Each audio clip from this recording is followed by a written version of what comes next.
Sí, muchísimas gracias. En primer lugar, lo que tengo que hacer es organizar toda esta información tan importante que recibí. Aprendí mucho y estoy muy agradecida de haber podido estar aquí presente.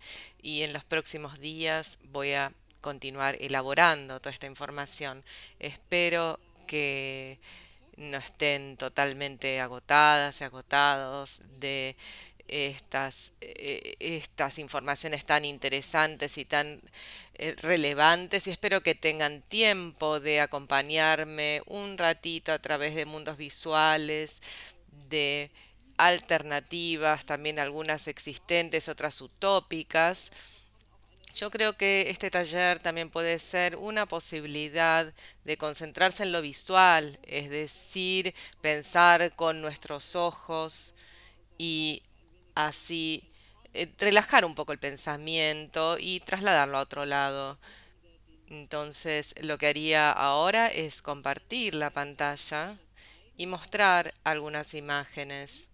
Quiero comenzar con una pequeña presentación, pero me daría también mucha alegría si pudiéramos conservar el carácter de taller y también pudiéramos discutir y debatir bastante al respecto. Por eso espero que siempre que quieran intervengan, planteen las preguntas o comenten, para que podamos dialogar y también contradecirme o dar otros ejemplos y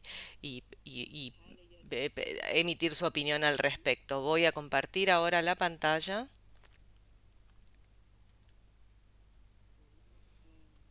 Muy bien.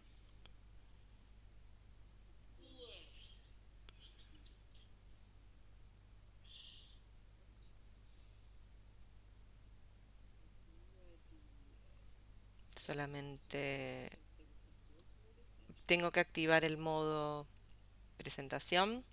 Un momento, por favor.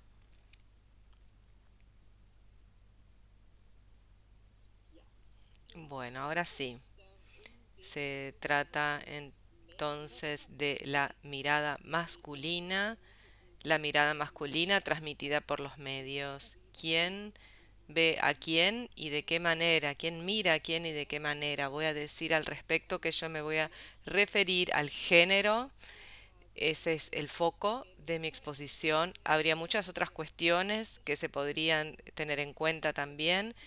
Espero hacerlo en un futuro también, pensar las cuestiones que tienen que ver con el racismo, por ejemplo, pensar, por ejemplo, la mirada blanca, porque creo que esta mirada masculina de la que estamos hablando en los medios, en la publicidad y en el cine, casi siempre es la mirada blanca, es la mirada hegemónica occidental de los países industrializados, así lo diría yo. Entonces, para comenzar con una presentación de esta temática, yo diría que el concepto del que se trata ahora, de esta mirada masculina, parece por un lado lógico y por otro lado ilógico. Primero lo ilógico, porque algo que es tan generalmente humano como el mirar tendría un género. Si todos podemos mirar, incluso los animales, ¿por qué? Entonces esta función tendría género, porque decimos la mirada masculina y no la humana. Entonces, con respecto al lado lógico, es que, bueno, si en una sociedad que sigue dividiendo a la humanidad en dos géneros hay una mirada masculina, también tendría que haber una mirada femenina. Pero la sorpresa es, y la mayor parte de los que están presentes ya lo saben, que eso no concuerda con el concepto de la mirada masculina que quiero presentar aquí, porque hay una cita muy interesante de un especialista en cultura pop alemán, un hombre que trabajó mucho con el tema del feminismo, Thomas Meinecke. En uno de sus libros escribió: hay solo una mirada, la mirada masculina, hay un solo cuerpo, el femenino.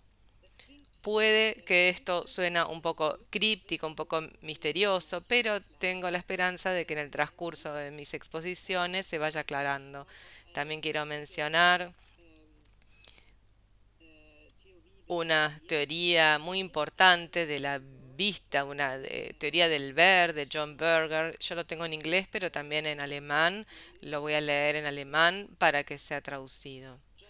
Ya en los años 1970, John Berger escribió ensayos para la televisión, para BBC, que llevaba el título Ways of Seeing, modos de ver, maneras de ver. Él era crítico de arte y escritor, lamentablemente ya falleció, y trabajaba desde una perspectiva crítica al capitalismo con la historia de las perspectivas occidentales, de los modos de ver occidentales. Y es muy interesante porque él tomaba sobre todo óleos del Renacimiento y fotos publicitarias contemporáneas y las comparaba. Para John Berger, la vista, el ver, es una experiencia social fundamental que por el hecho de ser previa al hablar y a la comprensión, es decir, es el sentido primero y el más importante, decide sobre el hecho de cómo nos ubicamos a nosotros mismos en la sociedad y a otras personas. Con respecto a la mirada social sobre las mujeres, Berger reflexionó al respecto y tomó la tradición occidental del desnudo femenino, en inglés se dice the nude, y ahí llegó a la conclusión de que los cuerpos femeninos son puestos en escena principalmente como objetos que tienen la finalidad de halagar la mirada de los hombres. Esta relación se da, según él, a través de la relación de poder social y así patriarcal, en la cual las mujeres son nacidas, ya nacen en la tutela de hombres y allí, como sabemos, tienen menos derechos y en la historia al menos fueron tratadas más bien como niñas que en términos jurídicos siempre estaban en un nivel más inferior al hombre. Y él escribe, ser nacida como mujer significa nacer en un espacio restringido, en la custodia de los hombres, pero esto sucede a costas del yo de las mujeres, que es partido en dos. Una mujer es forzada a observarse a sí misma de manera continua, casi continuamente, es acompañada por la imagen que tiene de sí misma y desde su más tierna infancia se le ha enseñado a supervisarse a sí misma constantemente.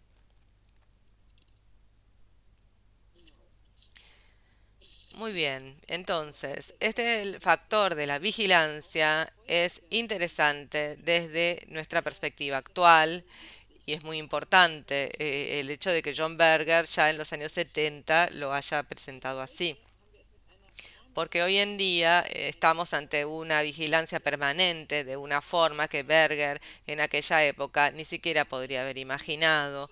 Una joven feminista británica, Laurie Penny, en su libro em, Cosas Indecibles, dijo que las mujeres, por un lado, hoy en día, están como sometidas a una constante vigilancia debido a la orientación a las redes sociales, pero por otro lado también por las exigencias estrictas a una lograda feminidad, también entran en conflicto por eso, es decir, constantemente tienen que mostrarse como sexys, interesantes y bellas, pero las exigencias frente a la feminidad les dice no debes comportarte como una prostituta, no debes ser demasiado exitosa, no debes ser una competencia para los hombres y eso las lleva al borde de la desesperación.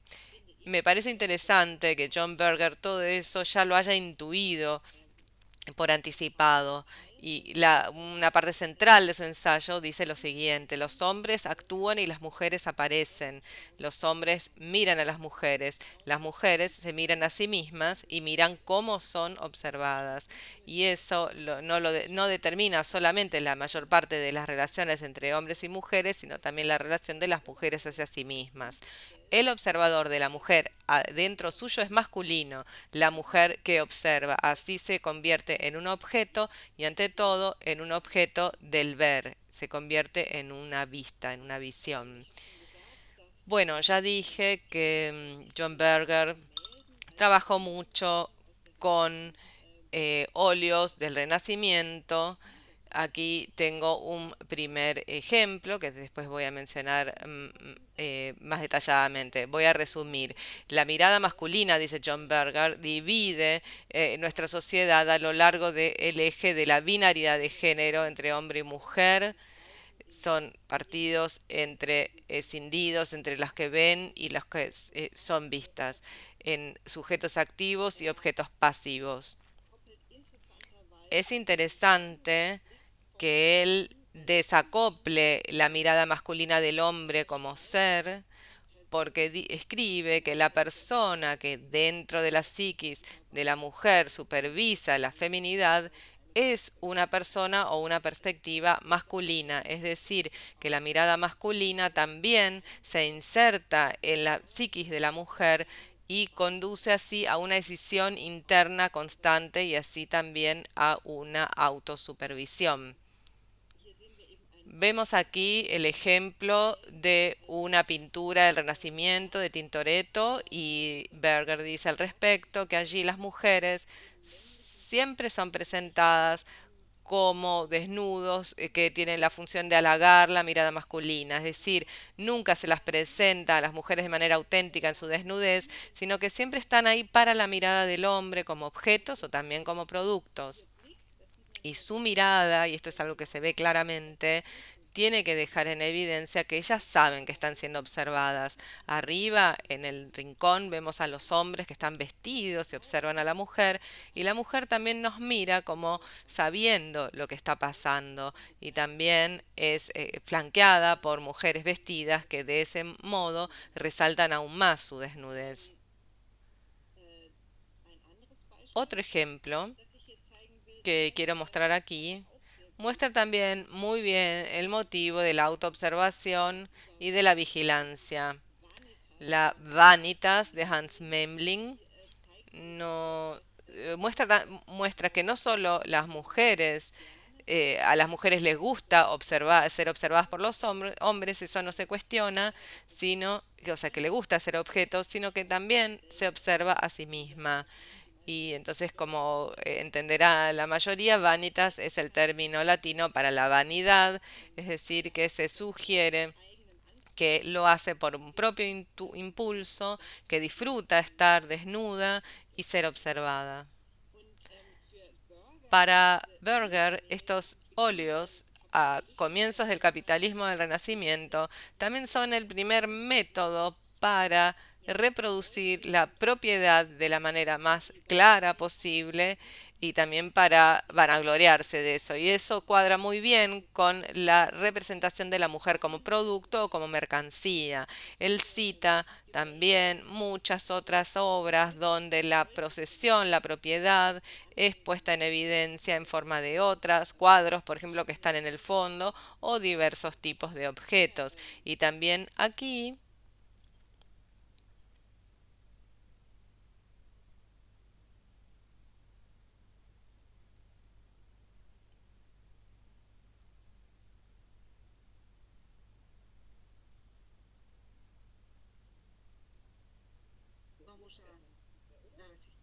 jetzt, extrañamente, se silenció solo el micrófono. Bueno, John Berger ve también aquí una conexión interesante hacia la publicidad contemporánea, donde se trata de generar fantasías de felicidad a través de la posesión de productos. Aquí también está presente esa mirada masculina cuando se trata de imágenes de la publicidad donde se representa a mujeres como si fueran productos, como si uno no pudiera comprar el producto sino a la mujer que está representada ahí. Y él dice que la estrategia es buy the product, get the girl, es decir, compra el producto y consigue la muchacha dirigida a los hombres, y si no, como las mujeres también deben consumir en el capitalismo, el mensaje para ellas es compra el producto y conviértete así como la muchacha que está allí representada. Voy a hablar un poquito más sobre la mirada masculina porque por lo general es vinculado con una crítica de cine que escribió un ensayo en 1975, Laura Mulvey escribió un ensayo entonces en el 75 que es Visual Pleasure and Narrative Cinema, placer visual y cine narrativo, donde, remitiéndose a las teorías de Sigmund Freud y Jacques Lacan, dice que la mirada de la cámara sobre las mujeres, sobre las figuras femeninas, representa la mirada de los hombres heterosexuales sobre las mujeres, es decir, sobre las mujeres como objetos del deseo. Ella decía que la conducción de la cámara establece una complicidad entre el director, hombre, detrás de la cámara, porque en la mayor parte de los casos eran hombres, y el hombre, en la película, porque el protagonista en general también es un hombre con el que nos tenemos que identificar, y el público masculino en la sala. Y todas las personas tienen un placer voyeurista al, a, a observar las figuras, los personajes femeninos. Hay una suerte de complicidad donde las mujeres son condenadas a la pasividad y los hombres están en todos los roles activos. Por supuesto que también que hubo y sigue habiendo mucha crítica a este concepto porque de alguna manera se aferra a esta binaridad de los modelos de género. También se decía, bueno, puede haber una espectadora transvestida o espectador transvestido que se identifica con la mirada masculina. También está la idea de la mascarada femenina que se puede colocar y volver a sacar, de modo que las mujeres puedan establecer distancia hacia lo visto. También se dice que este concepto es esencialista, porque bueno, personas que no son binarias o trans no pueden identificarse. Y también hay mujeres que dijeron, bueno, también existe el erotismo masculino que es representado con una mirada femenina o una mirada gay. Y en ese campo el teórico Richard Dyer se manifestó acerca de los pin-up boys y allí lo que se llegó al resultado de que los pin-up boys que existen son representados de otro modo en su disponibilidad que las mujeres, porque ellos son representados de tal modo que son activos, ellos hacen algo, se mueven, mueven sus músculos y así, a pesar de todo, no se presentan de manera pasiva, sino también activa. Lo que también se criticó de este concepto de la mirada masculina fue que no solo se trata de el género o de race, sino también de algo como clase, que también tiene una influencia en todo esto. Eso es algo que por el momento no está incluido, pero creo que de todos modos es una base poderosa sobre la cual podemos comenzar a discutir. Y voy llegando al final de mi presentación para después pasar a mirar en conjunto algunas imágenes y discutirlas con el grupo. Entonces llegamos a la conclusión de que nuestra mirada es dirigida por estructuras y convenciones sociales y siempre nos tenemos que preguntar quién define, quién puede ver qué cosa, quién decide qué vemos y cómo lo vemos. ¿Quién nos lo impone? Porque la realidad social no es algo que está simplemente, sino que también es construida. Vemos reproducciones de la realidad, vemos puestas en escena, fragmentos, vemos informes televisivos, series, videos de YouTube, fotos fotos publicitarias. ¿Quién decide cuáles son las miradas que podemos ver, qué es lo que nos es presentado?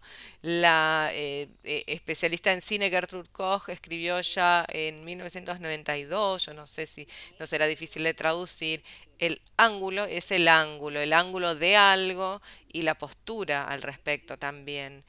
Es decir, que la perspectiva que toma la cámara o un director ya es una postura hacia aquello que es mostrado.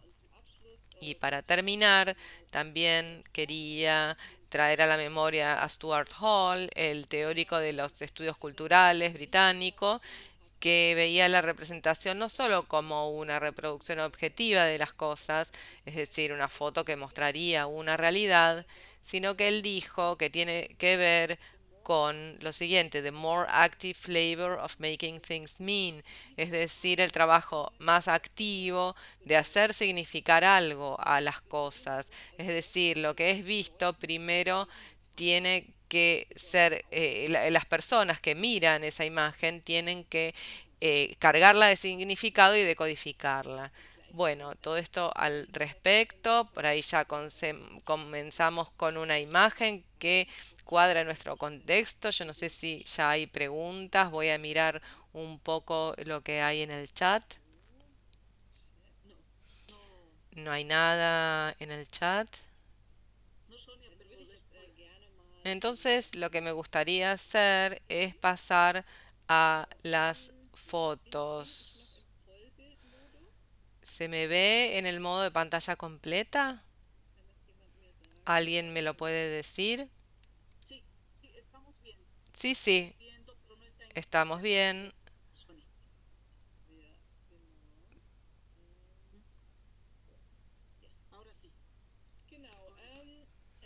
Muy bien. Este es un ejemplo que traje para mostrar la continuidad que hay para desacreditar los esfuerzos feministas.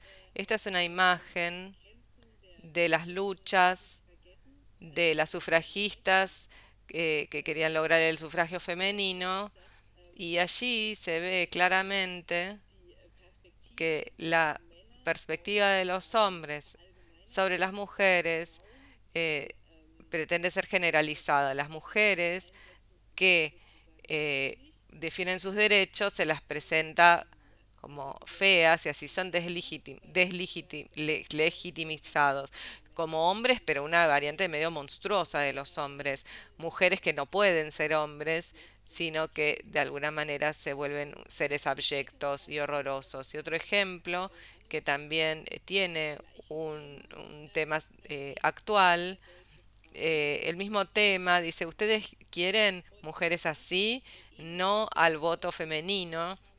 Y esta es una imagen similar de la lucha por y en contra del sufragio femenino en Suiza. Yo no sé si tienen presente el hecho de que en Suiza ahora se cumplen recién 50 años del voto femenino. Recién en 1971 comenzaron a votar porque los hombres eran los que lo decidían. Aquí vemos entonces un ejemplo de ese tipo. Vemos la masculinización de las mujeres que así se vuelven monstruos que no responden a lo que se supone que para lo que están destinadas. Y me pareció interesante que este discurso de las mujeres feas, que en algún sentido son una falla de la naturaleza, un error de la naturaleza, son presentadas aquí. Tiene una historia muy larga.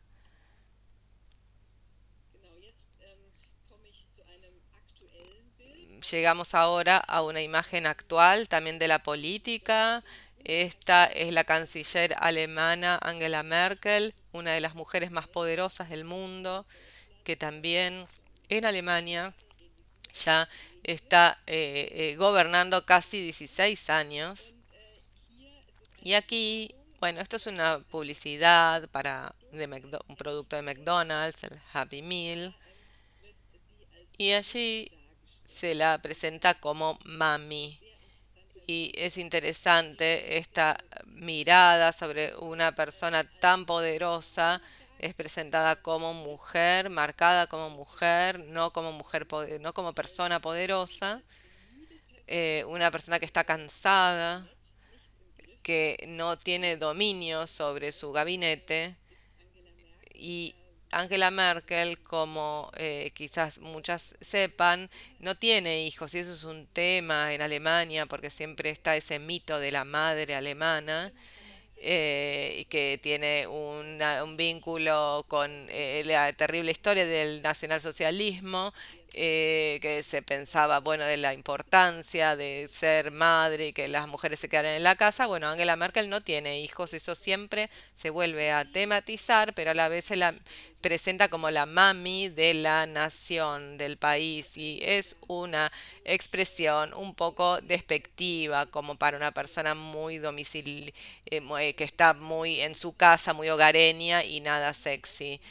En algún momento empezaron a aparecer en los medios también este tipo de imágenes y allí Angela Merkel estuvo en el Teatro de la Ópera en Oslo y por primera vez se presentó en una vestimenta clásicamente femenina como para demostrar, yo sé lo que es la feminidad, conozco la mirada masculina, yo participo de este juego y demuestro así de una vez por todas que también yo soy una persona que puede ser vista en términos de feminidad. A mí siempre me parece muy sorprendente que también aquí la imagen que mencioné al principio de que el cuerpo siempre es leído como femenino, los hombres, los políticos, hombres, no tienen cuerpo, no tienen interés. En cambio, en las mujeres, aunque se trate de política, el exterior, el aspecto, siempre tiene mucho interés. Y me gustaría preguntar a las participantes, a los participantes, si tienen observaciones similares de cómo es el trato de los medios locales con estos temas y qué contraestrategias se podrían aplicar al respecto. Hay alguien que quiera hablar, proponer algo, o también de manera oral, así para mí será más fácil entenderlo.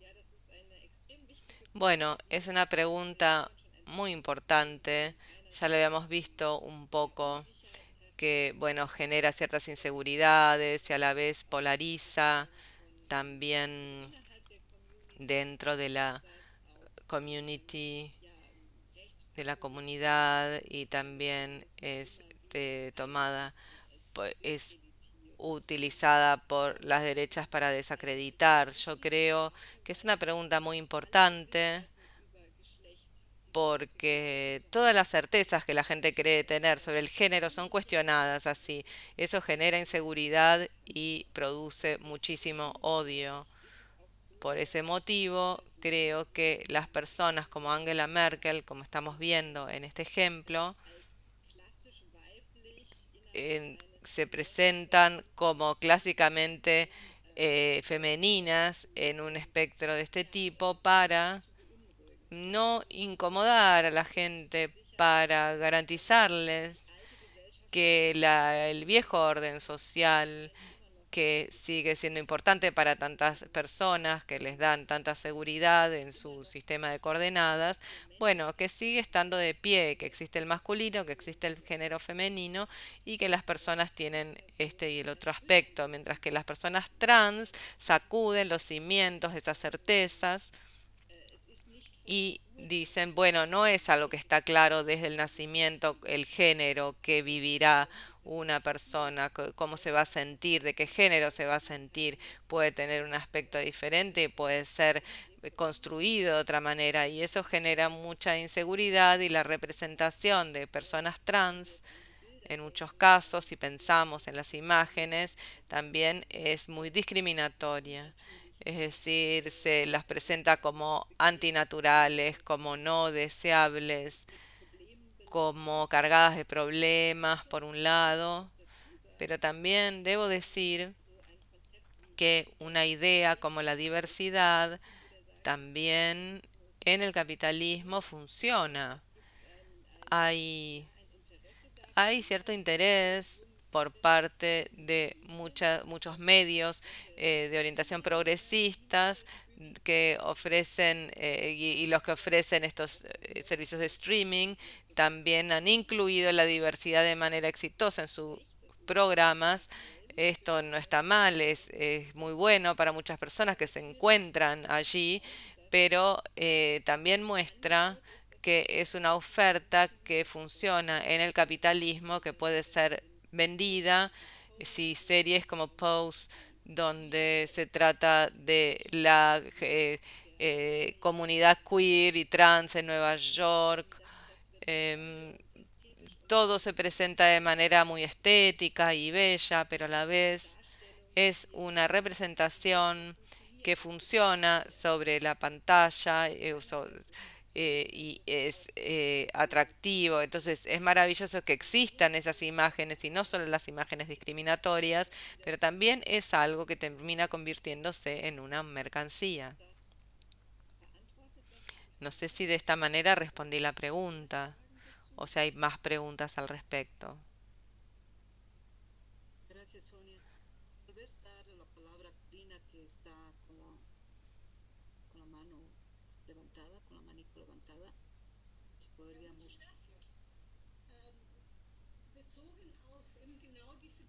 Con respecto a esas fotos de Angela Merkel, yo viví en Chile y en Venezuela y ahora hace más de 35 años que estoy en Alemania.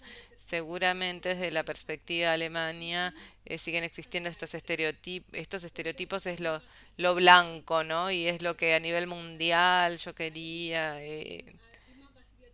es- escribir.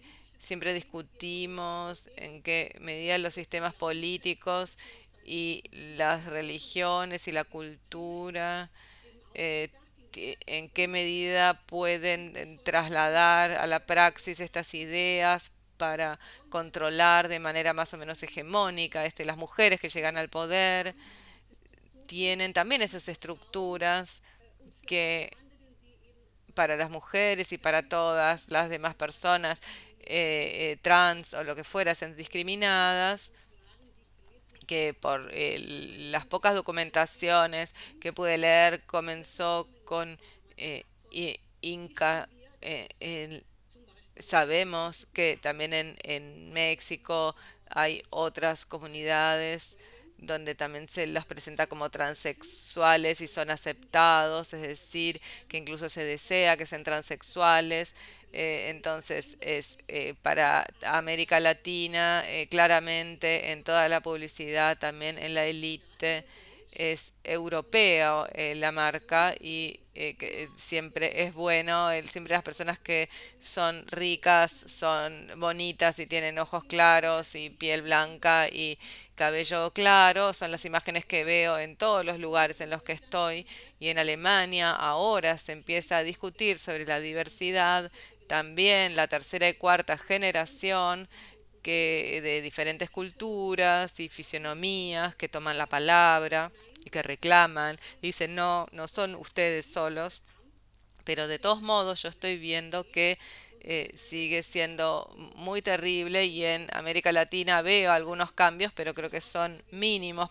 En África pasa lo mismo, hacemos muchos tenemos mucho contacto con personas de África, mujeres en particular, que nos cuentan acerca de experiencias muy similares, de que si son negras, entonces trabajan principalmente con motivos co- como europeos y entonces para mí los roles y las atribuciones también tienen que ver con lo que está de moda, principalmente en Alemania siempre tenemos un par de voces que se elevan y dicen, sí, yo demasiado temprano me convertí en hombre o en mujer y que después lo lamentan. Así que no sé, la pregunta sería cómo otras personas presentarían un análisis de ese tipo, si dirían como digo yo, en América Latina o en África, los estereotipos son blancos, sea trans o no. En Brasil, bueno, es una excepción, pero para hombre y mujer, si es exitoso, son blancos y todos quieren ser así. En Asia también, en parte, está esa manera de volverse más blancos, ¿no? Como en el caso de Michael Jackson, yo en mi doctorado lo llamé el síndrome de Michael Jackson. Pero bueno, muchísimas gracias y perdón por la extensión.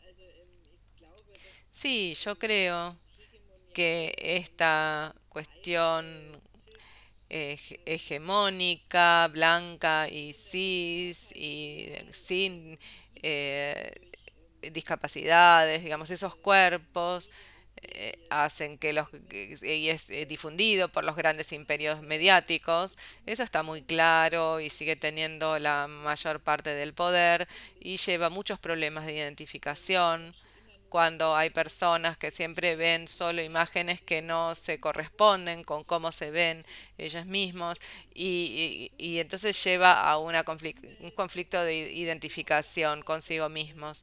Pero yo creo que también allí hay algunas cosas que están moviéndose y cambiando, hay más conciencia para las imágenes corporales locales o que se desvían de la norma para la diversidad nuevamente, pero también allí yo diría que todavía eso no resuelve todos los problemas. Para muchas personas es un paso muy importante del autoempoderamiento, de verse reflejados. Por ejemplo, en Berlín, muy cerca de mi casa, hay un negocio nuevo que vende juguetes para niños people of color, niños de color o para personas que no quieren que sus hijos crezcan solo con libros de blancos. Es algo que hay muy poco, pero que está en crecimiento y el problema es que constantemente se establecen nuevas normas, nuevos ideales de belleza también para ciertas regiones. Entonces, sigue siendo así que sobre todo los cuerpos femeninos, algunos masculinos también, pero sobre todo los femeninos, siguen teniendo que responder a ciertas normas. Estas normas cambian, pero siguen siendo normas al fin. Me gustaría saber si hay algún otro comentario o sobre la pregunta de cómo las personas que en realidad no, no trabajan, no ganan van con su exterior.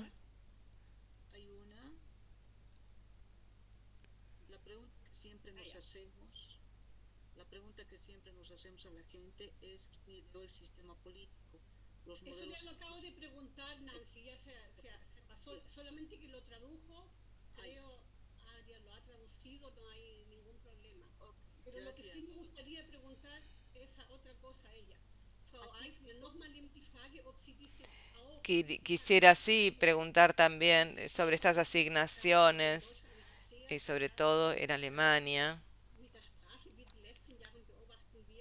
Observamos también con el lenguaje, como se hablaba de extranjeros, migrantes, y ahora se habla de personas que tienen un trasfondo migratorio, cuando en realidad se refiere a unas pocas personas y no a todas las personas, por ejemplo, a una política de la socialdemocracia cuyo padre es Inglaterra, ahí no se habla de trasfondo migratorio, es decir, que allí también, me parece, vuelve a aparecer una estereotipación y esta cuestión de los cajones y los compartimentos separados, estancos. Ahora dicen, bueno, no se habla más de trasfondo migratorio, sino historia migratoria, y para mí, desde mi perspectiva, en el fondo se hacen negocios con eso, o cuál es su opinión al respecto, por qué en este momento se se genera tanta inseguridad en ese sentido o se vuelve a pensar con modelos, fórmulas fijas de las personas que se las ubican en un lado o en el otro. Creo que había otra pregunta o un comentario al respecto. Alguien había levantado la mano, me parece.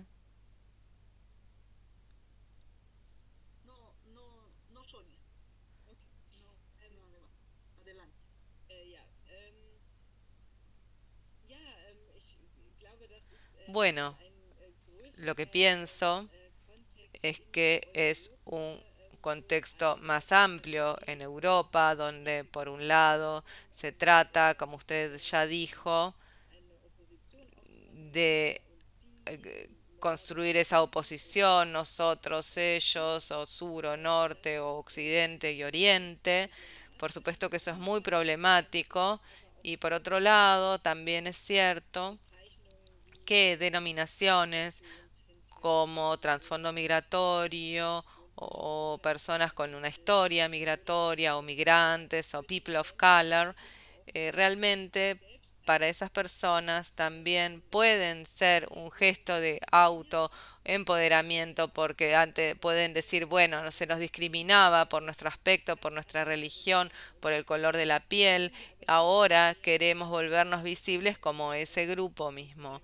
Y es decir, presentarnos de manera empoderada y así me parece que es algo un poco distinto de si alguien viene de Suiza a Alemania o si la familia viene de Turquía, por ejemplo. Por eso yo creo que en muchos casos se utiliza para desacreditar, pero también puede ser una asignación de autoempoderamiento para fortalecer el grupo y trabajar contra la discriminación. Entonces ahora continuaría, hemos estado mirando durante mucho tiempo a Angela Merkel y tengo algunos ejemplos más de la publicidad que probablemente más o menos conozcamos todos los que estamos aquí presentes. Por supuesto que existe este cliché de la mujer blanca, rubia, delgada, que está con su ropa interior blanca, inocente, y la descripción es una propaganda para un gimnasio y dice con esta figurita no necesito estudiar, no necesito tener el bachillerato. Es decir, quien es delgado no necesita formación, no necesita encontrar su lugar en el mercado laboral, sino que probablemente sea mantenida por un hombre rico que tampoco tiene interés en la cultura de ella y será alimentado por él. Son cuestiones que siguen siendo posibles incluso en este año, en el siglo XXI. Y por supuesto que la posición de la mujer acá es interesante. Ella está recostada, como sumisa, pero mira con alegría como si hubiera elegido esa posición. Y eso recuerda, por supuesto, también un poco a las imágenes de John Berger, donde las mujeres eran ofrecidas a mirada masculina y aparentemente también lo disfrutan, supuestamente. Este es un ejemplo que alguna vez enviaron a la revista Missy por tanta indignación y también hay otros ejemplos de grandes empresas que que muestran una cultura de la violación. Se puede ver muchas cosas en estas imágenes que también la mujer está nuevamente en el piso, en el suelo, es reducida a sus rasgos sexuales, nuevamente es rubia y el hombre solo aparece como figura poderosa. El cliché de la masculinidad, ni siquiera necesita tener una cabeza. Y esa botella que tiene en la mano, por supuesto que claramente es un símbolo fálico. Y bueno, por supuesto que también representa las ideas de la amenaza de una violación.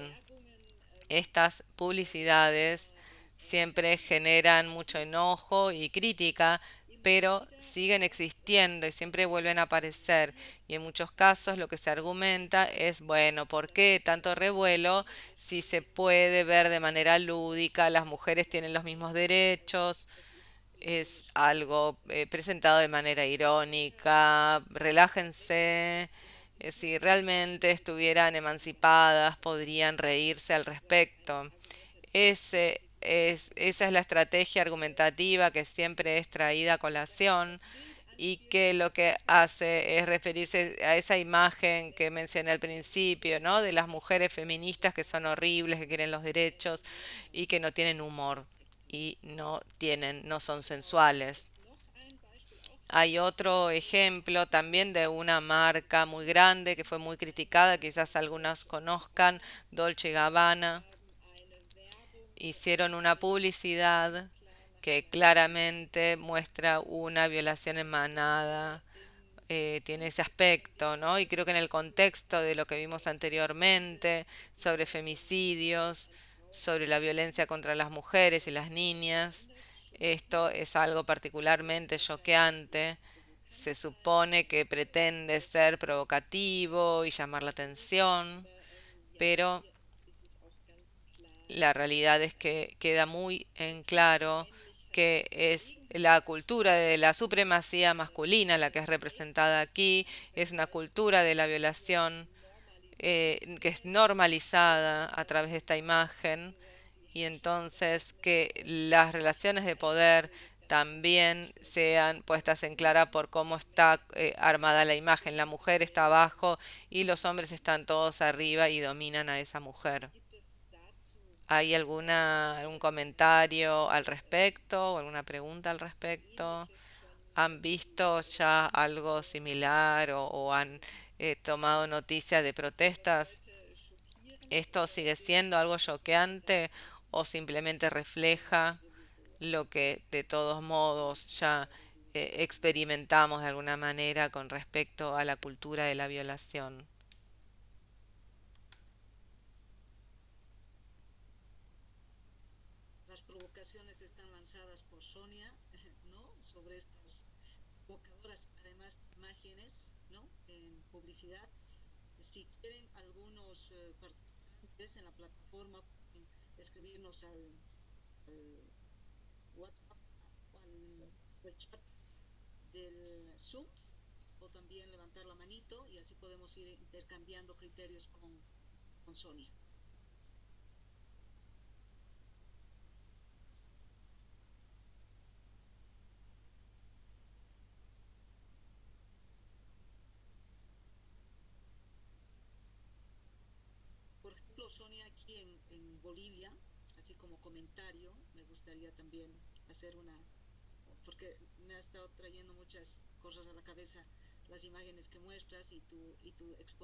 esos códigos no son los mismos para los hombres, ¿no? Los hombres pueden ser calvitos, pueden utilizar lentes, pueden ser gorditos, pueden ser chatitos, pero no, las mujeres tienen que ser altas, 90, 60, 90, y los hombres no.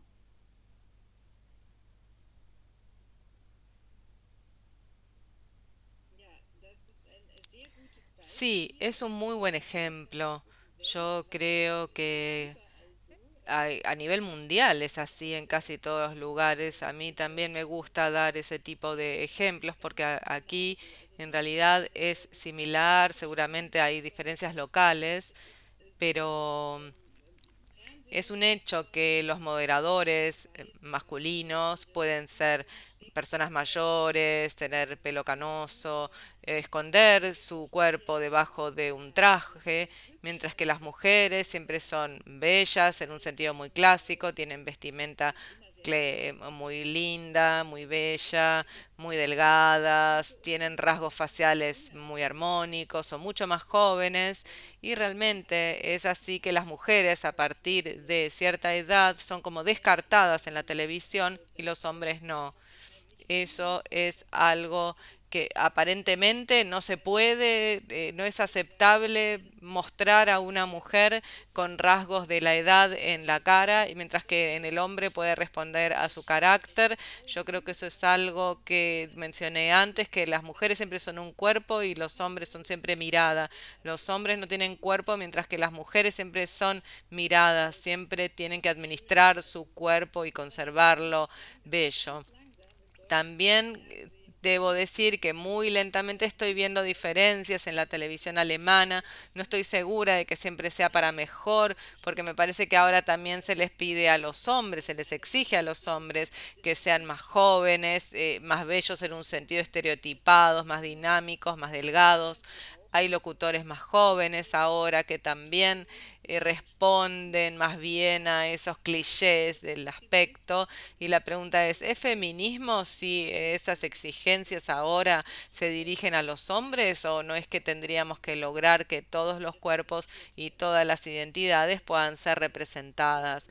Yo creo que es un punto muy importante. También hay muchas investigaciones, por ejemplo, en el Instituto Gina Davis, fundado por esa misma actriz, donde se llega a la conclusión de qué edad tienen las mujeres, que la edad de sus parejas en las películas, cuánto tiempo hablan las mujeres, cuántas veces las mujeres aparecen con poca ropa y pocas veces ocurre esto con los hombres. Siempre vuelve a haber nuevas cifras que son alarmantes.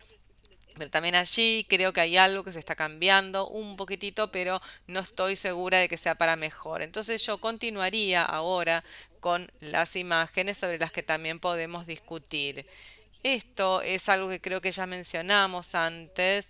Es la tapa de una revista de televisión alemana y alguien una vez dijo que todas las mujeres que están en esta tapa son iguales. Antes había solo mujeres rubias, ahora hay alguna de pelo más un poco más oscuro, pero siempre se las presenta de la misma manera, como si fuera una mercancía en el estante de un supermercado donde hay 100 yogurts uno al lado del otro y todos tienen más o menos el mismo aspecto. Esa también es la ley de la serialidad en el capitalismo, que las mujeres son presentadas como mercancías que dentro de lo posible tienen que ser atractivas en la misma medida y de la misma manera. También ya escuché de una persona que vio a una actriz y no la reconoció porque estaba tan tuneada como todas las demás. Es decir, estas series, esta serialidad es central en el caso de la belleza femenina. Llegamos entonces ahora a las apropiaciones o a los cambios. En Internet hay muchísimas iniciativas que lo que hacen es presentar una inversión de los géneros para ver qué es lo que sucedería si diéramos vuelta a los clichés de los géneros. Aquí, por ejemplo, se trata de en un cómic personajes de historietas así poderosas donde las mujeres siempre son presentadas de manera sexualizadas, incluso cuando son poderosas y fuertes, pero siempre son presentadas como seres sexuales, como objetos. Y entonces ahí se pusieron a pensar qué sucedería con los hombres y estamos tan acostumbrados a esa mirada masculina que nos da gracia verlo, porque es muy poco usual. Otro ejemplo similar, bueno, es sacar el pecho, sacar la cola.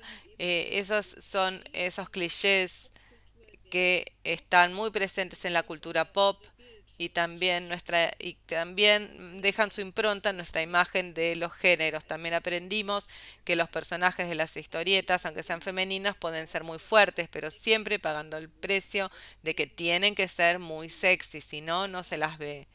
Y ahí me parece que está presentado de manera muy bonita qué es lo que sucede cuando los hombres son sexualizados de la misma manera. Hay al respecto algunos otros ejemplos de qué es lo que sucede si se cambia el género. Esto es un método muy sencillo, pero yo creo que sigue siendo muy efectiva. No sé si muchos se acuerdan de la marca estadounidense American Apparel.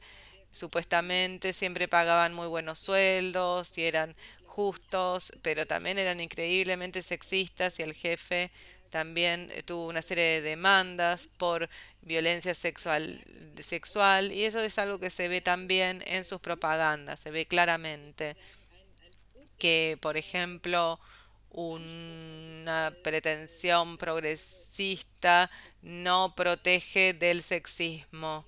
Uno siempre se pregunta en qué medida los ambientes alternativos también son sexistas, las izquierdas, las progresistas también son sexistas.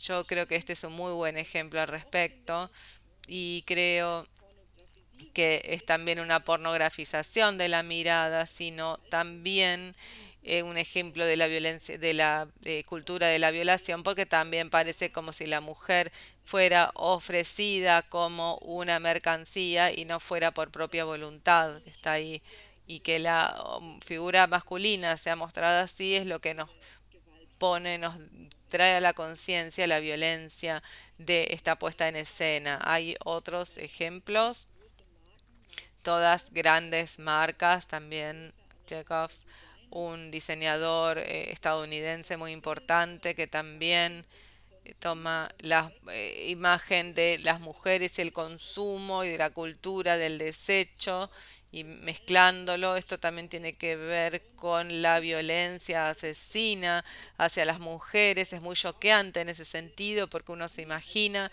que una mujer se la ve solo como parte de su cuerpo, es decir, que es como que la habrían tirado a la basura, está en una bolsa y así se muestra también que las mujeres están locas por el consumo, por las compras y lo que más querrían sería directamente meterse adentro de las bolsas de las compras.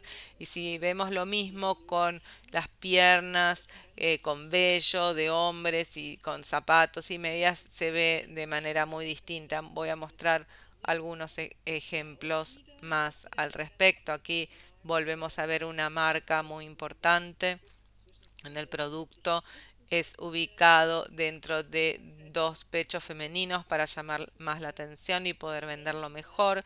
En el caso del hombre, este factor del placer es mucho más reducido porque los pechos con vellos de hombres no son relacionados tanto con productos, ni con la posibilidad de vender, ni con el ofrecerse. Se presenta como algo totalmente distinto. Aquí volvemos a tener un ejemplo de American Apparel que tiene también de manera muy progresista de vestimenta que es para hombres y mujeres, es unisex y la camisa esta azul es mostrada así para los hombres y para las mujeres de esta otra manera. Y eso muestra muy claramente cómo los hombres y las mujeres son puestos en escena de manera distinta. Los hombres están en situaciones cotidianas, se los presenta como sujetos que actúan, que tienen algún tipo de identidad, y la mujer es presentada sin rostro, con cabello rubio delante de la cara, semidesnuda como un animal o como un producto en un estante. Eso es algo que realmente llama muchísimo la atención, la diferencia con la que es mostrada la misma camisa en un caso y en el otro. Y ahora tenemos también estrategias de apropiación, ya sería también la última parte de lo que yo quisiera mostrar hoy. Hay diversos métodos de cómo podemos manejarnos de manera diversa con las imágenes. Quisiera saber si hay diferentes opiniones al respecto, si quieren hacer algún comentario acerca de lo que acabamos de ver, estos hombres en situaciones cotidianas con esa camisa seria y la mujer como una mercancía, como un animal, como un objeto en un estante. Por supuesto, blanca, rubia, muy delgada, junto con artefactos que de alguna manera remiten a lo exótico, todo extremadamente problemático. Sí hay comentarios, Sonia. Te voy a leer uno de Lourdes Herrera, que dice que en el noticiero de Alemania se ven corresponsales mujeres que ya no son jovencitas, cosa que a mí me alegra, dice, ¿no? También hay otro comentario por aquí abajo de Corina Toledo que dice hermosas, no en el sentido clásico, sino en el sentido europeo, en el sentido del colonialismo. Son dos comentarios que han realizado, que han colocado en nuestro. Y no sé si esos dos comentarios.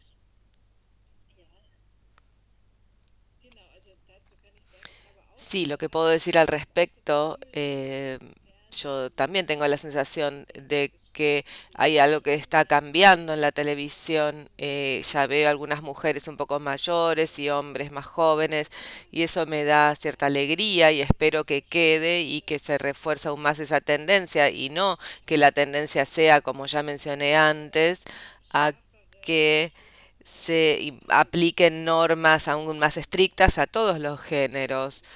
Quizás en algún momento también haya personas cuyo género no sea tan unívoco, que sean no binarias y que de alguna manera que se vistan con ropa unisex. Eso me gustaría que fuera así. Creo que hay algo que está en movimiento, está pasando, pero también siempre vuelve a haber un backlash, un revés, esa exigencia de la univocidad y cierto tema frente a la fluidez, a los al borramiento de los contornos, etcétera. Y con respecto al ideal de la belleza, no estoy tan segura de haberlo entendido bien, pero sí, por supuesto, está claro que el colonialismo ha hecho muchísimas cosas con respecto a las normas, a cómo deben ser los cuerpos, a despreciar otros modos de vida. Hablamos anteriormente también al respecto, la idea de dos géneros, de heterosexualidad a través de una estricta y rígida moral sexual de los y las colonizadoras que llevaron al mundo. Seguimos padeciendo bajo esta moral tan estricta y está el deseo de que nosotras como feministas aprendamos de comunidades alternativas, de comunidades indígenas que tienen otro tipo de acceso o de otra perspectiva hacia el cuerpo, hacia la sexualidad. Creo que es una de nuestras tareas principales, prestar atención a esto, ayudar a difundirlo y también aprender de eso. Esa es concretamente mi esperanza al respecto. Me parece extremadamente importante esta cuestión en el feminismo en este momento. Muy bien, ya no queda tanto tiempo. Continuaría un poco con estas imágenes.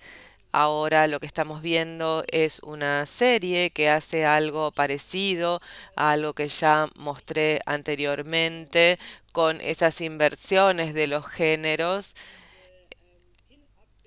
Son las imágenes pin-up de mujeres que son invertidas, son imágenes o fotos en las que se publicitan objetos masculinos, como por ejemplo una parrilla, que por supuesto es una estupidez, porque ¿por qué sería eso más masculino que cualquier otro artefacto de cocina? Pero bueno, son cuestiones que se atribuyen más a los hombres y esa pose que vemos es una pose más bien se considera femenina, ¿no? Esa forma en S del cuerpo, con la cola para afuera, el pecho para afuera, son esas estereotipaciones de que son cuerpos, como son cuerpos masculinos, queda más en claro que es una estereotipación. Y hay otros ejemplos donde o estos objetos de connotación masculina, como un bate de béisbol, son puestos en escena, pero no con una mujer, sino con un cuerpo de mujer en una pose considerada femenina. También en el caso de herramientas, con esa mirada más bien sorprendida que conocemos más de las mujeres. Y nuevamente otra herramienta también en una imitación de la naturaleza y hay también esa mirada sorprendida que muestra apertura y disponibilidad. Es, digamos, un trabajo artístico, ha sido un trabajo artístico que tomó e invirtió las fotografías publicitarias para dejar en claro estos estereotipos. Quisiera mostrar también un ejemplo histórico de una artista alemana que falleció el año pasado, es una feminista cuyo nombre es Marianne Wex, que trabajó muy tempranamente con los recursos de la investigación artística, artistic research en inglés, y que entonces todavía no obtuvo mucho reconocimiento, pero que es valorada por muchas personas en el ámbito artístico. Se partía de la base en aquel momento de que esto no era arte en sentido estricto.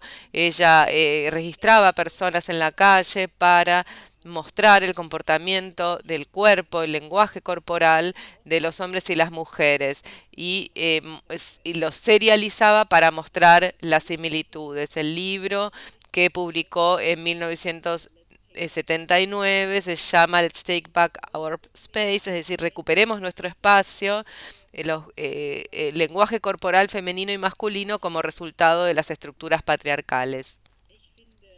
A mí me parece que es muy interesante que ya viendo cómo están distribuidas las imágenes podemos ver que los hombres ocupan mucho más espacio.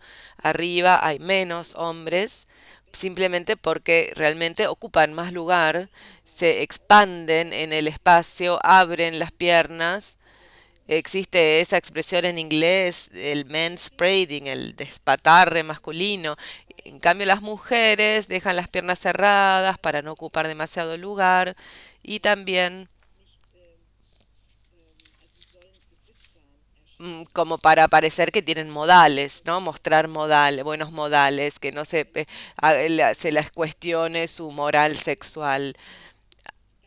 Se ve entonces ya de los años 70 series de este tipo de Marianne Wex donde dejan claro que son cuestiones estructurales, no son individuales, que la sociedad nos enseña ese comportamiento y también nos retribuye positivamente que si cumplimos con ese comportamiento.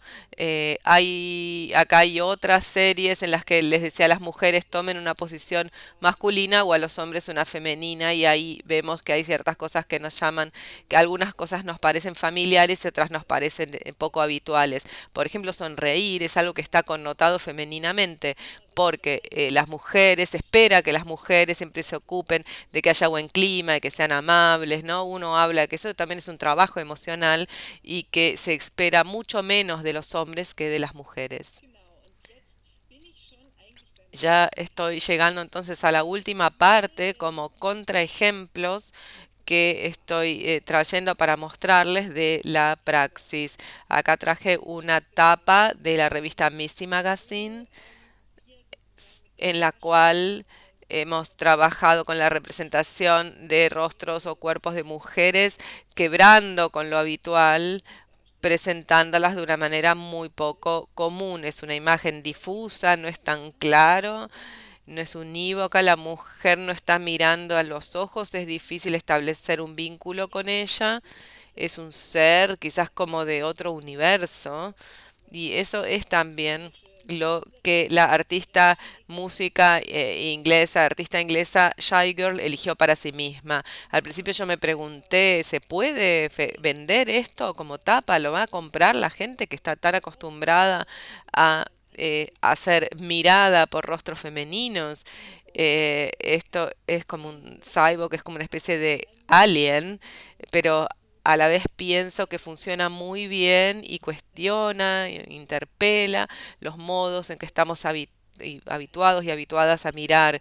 Y pienso que es un modo muy productivo de trabajar con las perspectivas y con los ángulos.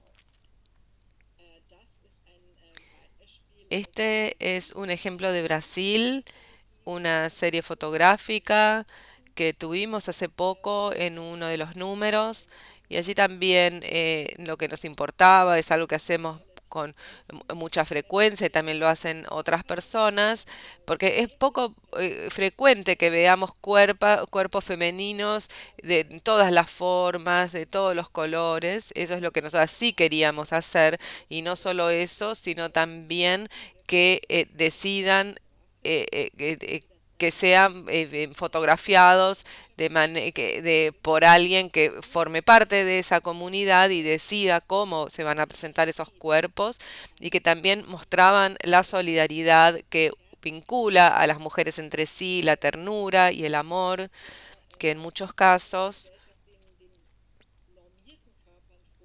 se les quita a los cuerpos, o se deja solo para los cuerpos normados, y en este caso es una protesta para decir que la ternura en la mirada de estos cuerpos, que no se les suele conceder, y aquí sí tienen espacio. Aquí hay otro ejemplo. También vemos esta serialidad que mencioné anteriormente en las tapas de esta revista alemana de televisión. Aquí hay una referencia a eso. Y hay, sin embargo, hay algo que está como por debajo de la idea de esta serialidad de los cuerpos femeninos, porque todas son muy individuales, muy poderosas, muy empoderadas, y se resisten a ese carácter de producto. Son cuerpos que deciden por sí mismos cómo quieren ser mostrados.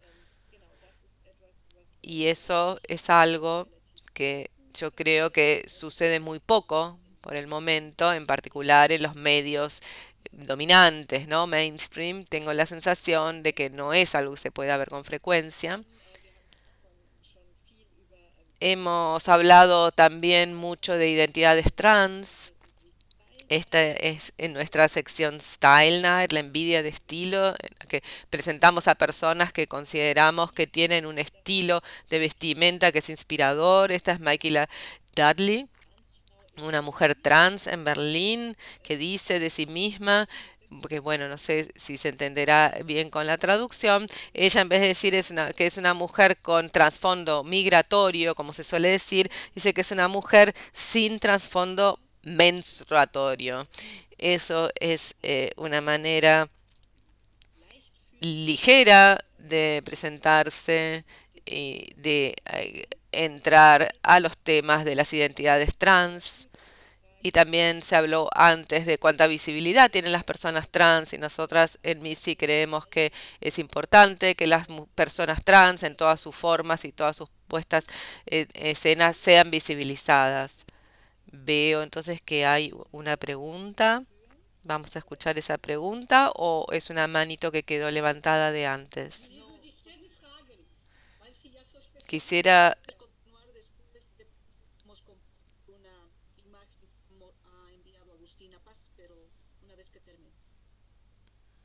Also für mich war es jetzt para mí interessant zu erfahren, wer vermutet sich hinter dieser ganzen Werbung, La pregunta para mí es, ¿quién está detrás de toda esa publicidad que trabaja con los estereotipos y la sexualización y esto de convertir a la mujer en objeto? Yo escuché que en general la mayoría de los que están detrás de la publicidad son homosexuales y en parte también, no sé, hombres que no se pueden identificar como bueno, yo hace tiempo que vivo en Alemania y veo esto de la publicidad sexista. Me pregunto por qué es tan difícil prohibirlo, por qué es tan difícil por qué la prostitución sigue siendo algo cotidiano, quién está detrás, quién hace la publicidad en Alemania. Muchas gracias. Bueno, yo creo que las imágenes que surgen allí no tienen tanto que ver con la orientación sexual de quienes hacen la publicidad. Creo que también hay mujeres que producen publicidad sexista. Creo que tiene que ver con esta mirada masculina de la cual que aprendimos, ¿no? Que adquirimos, que con la sexualidad femenina podemos vender productos, que con los cuerpos femeninos podemos vender productos porque son equiparados. La sexualidad es, eh, es equiparada muchas veces con el cuerpo femenino y por eso la publicidad se produce de esta manera. Siempre vuelve a haber intentos de prohibirlo, pero claro, creo que es mucho más difícil, ¿no? Porque las líneas, digamos, es más difícil saber dónde está la línea demarcatoria, es más difícil determinar exactamente qué es sexista y qué no, porque las reglas son menos claras que, por ejemplo, en la pregunta cuánto sueldo se le paga a una mujer u otros criterios que tienen que ver con lo legal. También hay personas que trabajan en esos temas y que se puede definir. Yo en lo personal creo que es más difícil porque es algo que funciona en un nivel simbólico y creo que lo que tenemos que hacer es generar un cambio de conciencia para que se ofrezcan alternativas y las personas también sencillamente ya ni siquiera quieran ver esas cosas y también se interesen por proyectos alternativos o conceptos alternativos. También es un desafío para el feminismo moderno que por supuesto tenemos que luchar a nivel legal, pero también en el nivel simbólico, en el plano simbólico, algo que a muchas personas no les parece tan importante, pero yo creo que eso es algo que nos rodea día a día cuando pensamos en los mundos visuales y es más difícil de regular. Por eso creo que es importante este proceso, que también en las luchas feministas pensar en estas cuestiones que influye fuertemente cómo percibimos el género, cómo percibimos nuestros roles en la sociedad. Muchas gracias. De nada. Entonces voy llegando al final. Acá tenemos un ejemplo más de una columna de Missy, de la revista Missy. Aquí se ve paternidad, maternidad. Explícitamente no es específicamente de los padres varones. Es importante que tener en cuenta que cuando se trata de chicos no se represente a una mujer, sino en este caso a un hombre que no es demasiado delgado, ni demasiado blanco, ni demasiado competente, aparentemente. Creo que eso también es un paso hacia la normalización de ciertas cuestiones, que no siempre que pensamos en madres, padres, niños, pensemos en mujeres, pensemos en personas leídas de manera femenina, sino que también hay una obvia responsabilidad de los hombres. Yo creo que con las imágenes se puede alcanzar muchísimo porque las imágenes producen un efecto muy directo sin que tengamos que leer un texto y sin que tengamos que ponernos a reflexionar al respecto. Esta imagen la mostré anteriormente, es otro intento de romper con los estereotipos de género, que es mostrar personas o figuras que quizás no tienen ningún género o más de un género, donde no está tan claro, jugamos con las formas, nos imaginamos otro tipo de identidades nuevas, es algo que en Missy lo hacemos mucho, a mí en lo personal me gusta mucho cuando no se puede inmediatamente pensar es una figura masculina o una figura femenina, de algún modo me gusta que sean figuras que no podamos encasillar inmediatamente, sino que sean abiertas y que sean incitadoras a pensar y también con alegría de alguna manera. Y esto llegó al final, ahora estamos viendo imágenes de un video de una pareja de artistas queer de Suiza, Pauline Baudry y Renate Lorenz, que trabajan con temas de la visibilidad con respecto a la idea del desaparecer. Ya hablé sobre la constante supervisión y control que sufrimos por las redes sociales y en la realidad también cámaras de control y de supervisión, de vigilancia que existen en muchas ciudades. Sí, entonces ya voy terminando. Estamos forzadas a observarnos, a estar siempre visibles y la pregunta acá es, ¿no puede ser también una estrategia feminista desaparecer, volvernos opacas? Eso también sería un criterio, una manera de encarar la cuestión que se podría aplicar de manera feminista, el derecho a no ser vistas, el derecho a desaparecer, eso es algo que muestra también la última imagen, que también está así con mucho rosa, que se vincula mucho con la feminidad, y allí desaparecen las personas en una especie de niebla rosada y se vuelven invisibles. Y eso, por supuesto, es un enfoque feminista, filosófico, pero creo que si hablamos sobre política visual, me parece muy interesante. También cuando pensamos en cuestiones como monitoreo de datos, que a veces podría ser productivo, sustraernos, o sea, no dejarnos representar y entonces desaparecer. Entonces, les agradezco muchísimo por la atención. Fue seguramente mucha información, espero que no demasiado, ahora no queda tanto tiempo, pero quizás queden aún preguntas o comentarios o algún tipo de feedback o de crítica y agradezco de antemano y me alegra mucho que podamos continuar hablando.